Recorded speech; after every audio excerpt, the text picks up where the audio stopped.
Hello বন্ধুরা, welcome to my channel. এখন কথা বলবো 119 রানের জুটিতেই জয় দিল্লির। ঘরের মাঠে প্রথম ম্যাচে বেহাল পন্থের লখনৌ। মরশুমের প্রথম ম্যাচে জার্সির মতো ঝকঝকে দেখালো না লখনৌ সুপার জায়ান্টসের ব্যাটিং। চেনা পিচের দিশেহারা ব্যাটারের দলকে খাদের কিনারায় ঠেলে দেন। বলাররা চেষ্টা করেও দিল্লি ক্যাপিটালসের বিরুদ্ধে হার বাঁচাতে পারল না। তো বন্ধুরা, এরকমই সব আইপিএলের খবর প্রতিদিন জানতে হলে চ্যানেলটিকে অতি শীঘ্রই লাইক, কমেন্ট, সাবস্ক্রাইব করতে ভুলো না। আর প্রচুর পরিমাণে শেয়ার করে দাও, যাতে আমার 4000 ঘন্টা ওয়াচ টাইম খুব শীঘ্রই পূর্ণ হয়ে যায়। আর ভিডিওটাও ভাইরাল করে দাও। আইপিএলের শুরুতেই খেলো নতুন জার্সিতে ঝকঝকে সঞ্জীব গোয়েঙ্কার দল। দিল্লি ক্যাপিটালসের কাছে 6 উইকেটে হেরে গেল লখনৌ সুপার জায়ান্টস। প্রথমে ব্যাট করে ঋষভ পন্থরা করেন 141 রান। জবাবে অক্ষর প্যাটেলের দল 17 ওভার 1 বলেই 4 উইকেটেই করল 145 রান। তো বন্ধুরা, এরকমই সব খেলার খবর জানতে হলে চ্যানেলটিকে অতি শীঘ্র লাইক, কমেন্ট, সাবস্ক্রাইব করতে ভুলো না। আর কমেন্ট করে জানাও তোমরা এবারে কোন দলকে সাপোর্ট করছো।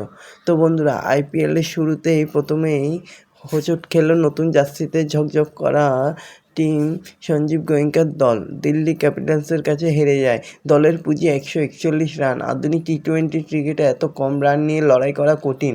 তবু প্রথম বলেই লোকেশ রাহুলকে শূন্যতে আউট করে এক ধাক্কা দেওয়ার চেষ্টা করলেন মোহাম্মদ শামি। তার ধাক্কায় কাজও হয়েছিল। পাতুম নিষ্ক 1 ও নিতেশ রানা 15 ও অক্ষরদের 0 দ্রুত সাজঘরে ফেরত পাঠিয়ে দিয়ে লড়াই করার চেষ্টা করছিল লখনৌ সুপার জায়ান্টসের বলাররা। কিন্তু এই কম রানের পুঁজি থাকলে যা হয়, ঘরের মাঠে হেরে গেল ঋষভ পন্থের লখনৌ।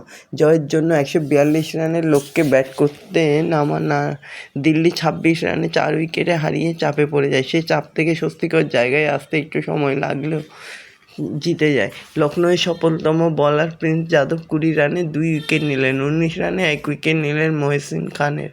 শামি 1 উইকেট এলো 28 রানের বিনিময়ে।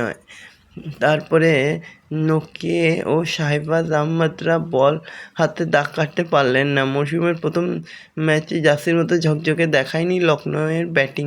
চেনা পেচের দিশাহারা ব্যাটারের দলকে খাদের কিনারায় ঠেলে দেন। প্রথম 20 ওভারেই ভুল করে 18 ওভার 4 ওভারেই দিল্লির বিরুদ্ধে এর মধ্যেই শেষ হয়ে যায় লখনৌয়ের ইনিংস। তো বন্ধুরা, এরকমই সব খেলার খবর প্রতিনিয়ত জানতে হলে চ্যানেলটিকে অতি শীঘ্রই লাইক, কমেন্ট, সাবস্ক্রাইব করতে ভুলো না। লখনৌয়ের অধিনায়ক শুরুতেই আউট হন। ক্রিকেট শিক্ষার্থীদের মতোই ভুল করে শুরু সে ধাক্কা গোটা ইনিংস বয়ে বেড়ায়। লখনৌয়ের ব্যাটিংয়ে মিচেল মার্শের স্ট্রেট ড্রাইভ মুকেশ কুমারের পায়ে লেগে উইকেট ভেঙে দেয়। লখনৌ ইনিংসের তৃতীয় ওভারের শেষ বলে পন্থ 7, তখন ক্রিজের ফুট 3 বাইরে।